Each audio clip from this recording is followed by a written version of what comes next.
Film की शुरुआत 1997 में वॉशिंगटन नामक एक जगह से होती है, जहां केट नामक औरत को दिखाया जाता है जो अपने बेटे जेसी के साथ जीन और बर्नीस से मिलने जा रही थी, जो कि उसके माता पिता हैं। जेसी जीन के साथ शिकार पर जाने वाला था, जिसके लिए सुबह से वह उनके आने का इंतजार कर रहे थे। उनके आने के बाद जीन कहता है कि हमें अपने सफर पर निकलना चाहिए। बर्नीस जल्दी से उनके लिए खाना पैक कर देती है और यह दोनों जंगल की तरफ निकल जाते हैं। अपने टारगेट स्थान पर पहुंचकर जीन गाड़ी को पार्क कर देता है और डिग्गी से बंदूक निकालकर जेसी को देता है। आगे जाने पर वह बंदूक को निशाने पर रखते हैं। जब उन्हें एक हिरण नजर आया तो जीन उस पर गोली चलाने के लिए जेसी से कहता है, जिसके बाद जेसी निशाना लगाकर हिरण को घायल कर देता है। ये दोनों उस हिरण के पीछे जाने लगते हैं। आगे जाने पर जेसी को भूख लग रही थी, इसलिए वह रुककर अपना सैंडविच निकालने लगता है। जीन उससे आगे निकलकर हिरण को ढूंढ लेता है, जिससे वह बहुत खुश होता है। जब वो पीछे मुड़कर देखता है तो जेसी वहां नहीं होता, इसलिए वह हिरण को मारकर जेसी को ढूंढने लगता है। हम जेसी को देखते हैं जिसे झाड़ियों में कोई चीज दिखती है, जिसे वो अपना सैंडविच देता है, लेकिन वो चीज वहां से भाग जाती है और जेसी उसके पीछे जाने लगता है। वह एक ऐसी जगह पहुंचता है जहां पर एक अजीब सीढ़ी होती है। उन्हें देखकर ऐसा लग रहा था कि किसी ने हाल ही में इन्हें लगाया हो। जेसी उन सीढ़ियों को देखकर उनके ऊपर चढ़ने लगता है। जीन अभी भी जेसी को ढूंढ रहा था और रास्ते में उसे जेसी का बैग मिलता है, जिसे देखकर वह घबरा जाता है। दूसरी तरफ जेसी इन सीढ़ियों पर था तो उसे वही जानवर फिर से दिखता है जो उसे पहले दिखा था। जेसी उसको देखकर डर जाता है और नीचे आता है। अजीब से हाथ ने उसे अचानक पकड़ लिया, जिससे जेसी चिल्लाता है और उसकी आवाज जीन को भी सुनाई देती है, जिससे वो उसकी तरफ तेज रफ्तार में भागता है। आगे जाने पर उसे वही रहस्यमयी सीढ़ियां दिखाई देती हैं और उन सीढ़ियों के पीछे से जेसी के चिल्लाने की आवाज आती है। वहीं एक दरवाजा होता है जहां से कोई जेसी को अंदर खींचने की कोशिश कर रहा था। जीन उस पर गोली चलाता है, लेकिन वो चीज जीन को भी अंदर खींच लेती है। इसके बाद हमें 20 साल बाद का सीन दिखाया जाता है, जहां हम जोश और निक नाम के भाइयों को देखते हैं जो उन्हीं जंगलों में जाने वाले थे।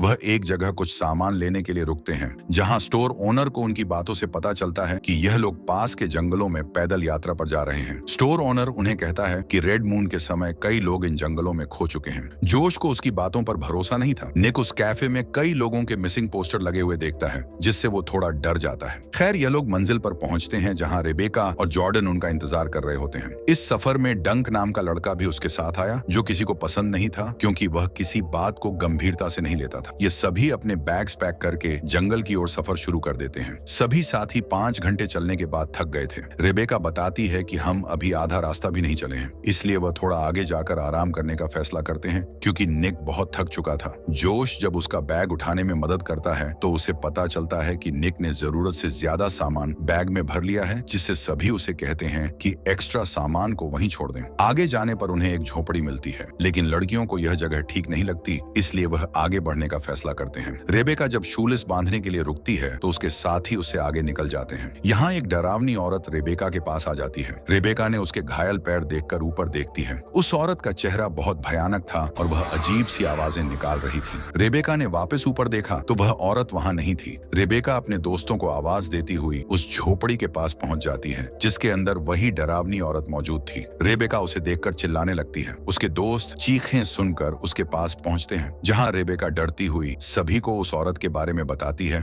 उनको लगता है कि थकान के कारण उसे कोई वहम हो रहा है। डंक उसका मजाक उड़ाकर आगे निकल जाता है, लेकिन निक को उसकी बातों पर विश्वास होता है क्योंकि उसको स्टोर ओनर ने भी यहाँ आने से मना किया था। और तभी वह सब डंक के चिल्लाने की आवाज सुनते हैं। सभी साथी उसकी तरफ जाते हैं तो उन्हें डंक के कपड़े मिलते हैं और डंक वहाँ नहीं होता। तभी हम देखते हैं कि डंक पानी से निकलता और उन पर हंसने लगता है, लेकिन जब वो अपने शरीर पर बहुत सारी लीचेस चिपकी हुई देखता है तो वह डर जाता है। जॉर्डन लाइटर की मदद से उन्हें हटाने की कोशिश करती है। इसके बाद वह सब आगे बढ़ने लगते हैं। आगे जाने पर उन्हें एक आदमी की आवाज सुनाई देती है जो बहुत गुस्से में और डरा हुआ था। वो आदमी उसी औरत से बातें कर रहा था जिसे रेबेका ने पहले देखा था। वह आदमी उससे माफी मांग रहा था और वह औरत उसकी बातें सुन रही थी। इनको वह आदमी वहां से भागने के लिए कहता है। इसी बीच वह औरत उन्हें अपना चेहरा दिखाती है, जिसके हाथों में एक बच्चा रो रहा था, जिससे परेशान होकर वो आदमी अपनी बंदूक से गोली चलाता है। रेबेका डरावनी औरत को देखकर फिर से रोने लगती है। वह औरत बच्चे को एक हाथ में उठा लेती है। वो बच्चा खौफनाक दिखने वाला एक जीव था, जिसे देखकर सब लोग हैरान हो जाते हैं। वो आदमी उन्हें बंदूक दिखाकर यहाँ से भागने के लिए कहता है और सभी दोस्त वहाँ से भाग जाते हैं। और इसी भाग दौड़ में जोश से निक का बैकपैक वहीं रह जाता है। ये सब एक जगह रुककर सोचते हैं कि हमें अब क्या करना चाहिए। तब निक कहता है कि हमें वापस लौट जाना चाहिए, लेकिन जॉर्डन कहती है कि कुछ देर में रात हो जाएगी और हमारे पास वापस लौटने का समय नहीं नहीं है, इसलिए हमको रात यहीं गुजारनी होगी। निक बहुत डरा हुआ और परेशान था, जिसके कारण वह सब पर चिल्लाता है। जोश उसे शांत करने की कोशिश करता है। यह इलाका आबादी क्षेत्र से काफी दूर था और पार्क रेंजर्स से भी उनका संपर्क नहीं था, इसलिए इनको रात यही गुजारनी होगी। यहाँ डंक एक मशरूम वाली ड्रिंक पी लेता है, जिसे वह नशे की तरह इस्तेमाल कर रहा था, इसलिए उसके दिमाग पर इस मशरूम का असर हो रहा था। रात होने के बाद सभी अपने टेंट्स में सोने चले जाते हैं, लेकिन जोश कहता है कि वह बाहर बैठकर पहरा देगा। जब सब सो रहे थे, तभी कोई डंक का स्लीपिंग बैग खींचने लगता है और उसे बहुत दूर लेकर चला जाता है। वो सपने में खुद को और जॉर्डन को देख रहा था, लेकिन जब उसकी आंख खुलती है तो वह अपने ऊपर एक जीव को देखता है जो डंक के शरीर को खाने लगता है। दर्द के मारे वह चिल्लाने लगता है। उसके दोस्त यह आवाजें सुनते हैं, देखते हैं कि डंक यहाँ से गायब है और उसका स्लीपिंग बैग भी गायब था। वहां पर घसीटने के निशान थे और उसके दोस्त निशानों का पीछा करने लगते हैं। आगे जाने पर उन्हें डंक का एक जूता मिलता है और उसका स्लीपिंग बैग जो फटा हुआ था। जॉर्डन कहती है कि यह किसी जानवर का काम होगा। तब रेबेका कहती है कि हमें शॉर्टकट लेकर यहाँ से निकलना होगा ताकि वह पास के रेंजर स्टेशन तक पहुंच सके। जोश कहता है कि जब तक डंक को ढूंढ नहीं लेते हम कहीं नहीं जाएंगे। तभी उन्हें थोड़ी दूरी पर एक रोशनी दिखाई देती। उन्हें लगता है कि शायद वह डंक होगा, इसलिए वह सब उस रोशनी की तरफ बढ़ते हैं, लेकिन वहां पहुंचकर उन्हें वही रहस्यमयी सीढ़ियां दिखाई देती हैं जिन्हें हमने कहानी की शुरुआत में देखा था। सभी सोचते हैं कि इनमें लगी लाइट्स कैसे जल रही हैं। खैर, जोश उन सीढ़ियों पर चढ़ जाता है। निक उसे नीचे आने के लिए कहता है। तभी जोश को सीढ़ियों के पीछे एक दरवाजा नजर आता है और उसमें से किसी की आवाज सुनाई देती है। उन्हें लगा कि शायद यह डंक होगा, इसलिए वह अंदर जाने का फैसला करते हैं। जोश जोर लगाकर दरवाजा खोलता है, लेकिन जैसे ही उसने अंदर कदम रखा वह सीढ़ियों से फिसल कर नीचे गिर जाता है और उसका पैर जख्मी हो जाता है। निक उसकी मदद करने के लिए नीचे जाता है और वो देखते हैं कि यह जगह बहुत बड़ी है और यह देखकर वह दोनों हैरान रह जाते हैं। लड़कियां उन्हें ऊपर आने के लिए कहती हैं, लेकिन उन्हें फिर से किसी के चिल्लाने की आवाज सुनाई देती है, इसलिए यह लोग उस आवाज का पीछा करते हैं। आगे जाने पर उन्हें एक बच्चा मिलता है जो डर के मारे एक कोने में बैठा हुआ था और वह बच्चा और कोई नहीं बल्कि जेसी था, जो आज से 20 साल पहले